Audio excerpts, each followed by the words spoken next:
Halo Sobat Parekraf Pro, saudara-saudara sebangsa dan tanah air. Mari kita merenung sejenak ya pada 3 akronim keramat yang selalu hadir bak malaikat penolong di tengah riuhnya ekonomi yang lagi gimana gitu tahun ini ya kan.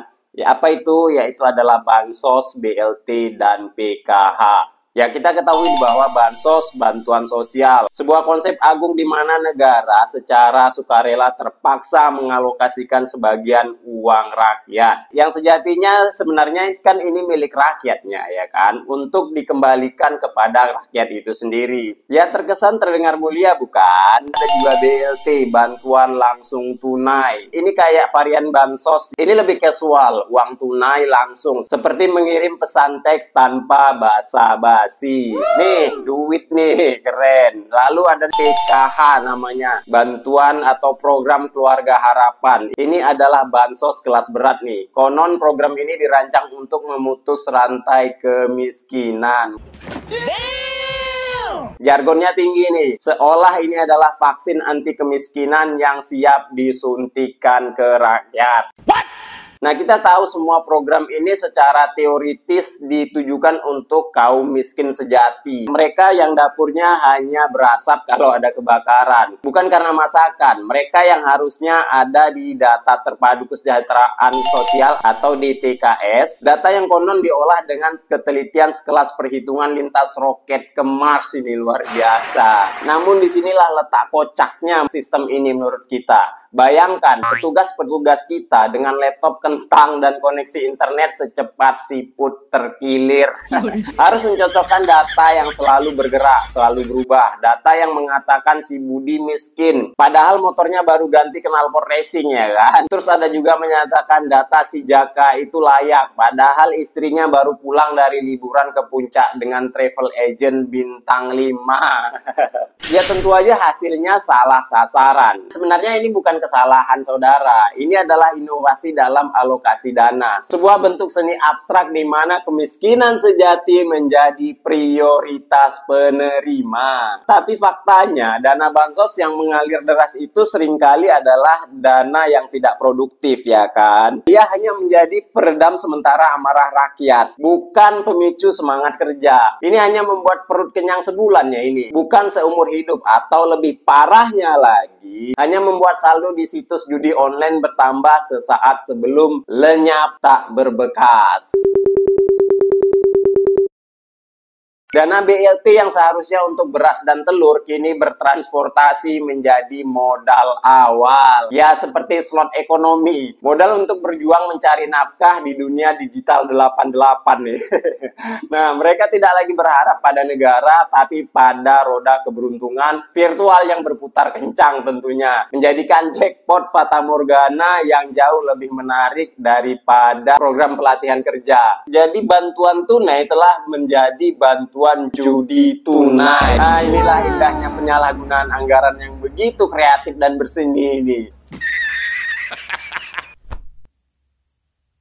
Jadi sebenarnya setelah bertahun-tahun data amburadul dan penyalahgunaan atau penyaluran dana-dana tadi yang tidak layak, yang tadi yang kita sebutkan kayak si Budi dan si Jaka tadi yang rumahnya gedongan, terus mobilnya ada atau motornya baru, malah dapat bantuan-bantuan bansos, BLT, dan PKH. Ini kan data seperti apa ini pekerjaan tim-tim penggerak-penggerak yang ada di desa ini ya kan? Dari hal tersebut timbul kreativitas dari pemerintahan desa nih. Jadi pemerintah itu memutuskan untuk melakukan gebrakan seperti sebuah solusi revolusioner lah, sebuah terobosan yang akan dikenang sepanjang masa.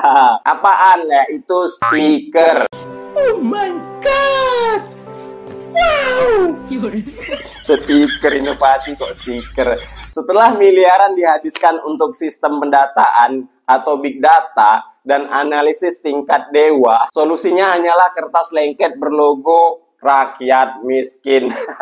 Walah yang ditempel di depan pintu. Sebenarnya kalau menurut kita ini bukan inovasi, saudaraku. Ini adalah inovasi pencitraan level 0. Tujuannya bukan menyelesaikan masalah, tapi memindahkan masalah dari spreadsheet ke pintu rumah. Seolah-olah stiker ini memiliki kekuatan magis untuk membuat orang kaya yang ketempelan bansos menjadi malu. Ya, tanpa itu tujuannya. Lalu buru-buru mengembalikannya ke kas negara. Sungguh naif nih orang-orang kaya kayak gini nih. Jadi Sobat Parekraf, untuk mengatasi masalah data dan stiker ini, kita butuh pengurus yang kompeten dan berdasarkan data dan analisis. Kita butuh orang-orang yang melihat DTKS bukan sebagai daftar belanja politik, tapi sebagai mandat yang suci. Faktanya, dana bansos yang mengalir deras itu seringkali adalah dana yang tidak produktif. Ia hanya menjadi peredam sementara amarah rakyat, bukan pemicu semangat kerja. Ia hanya membuat perut kenyang sebulan, bukan seumur hidup. Nah, ini yang paling miris kita bilang. Ini mental-mental tua tim RT dan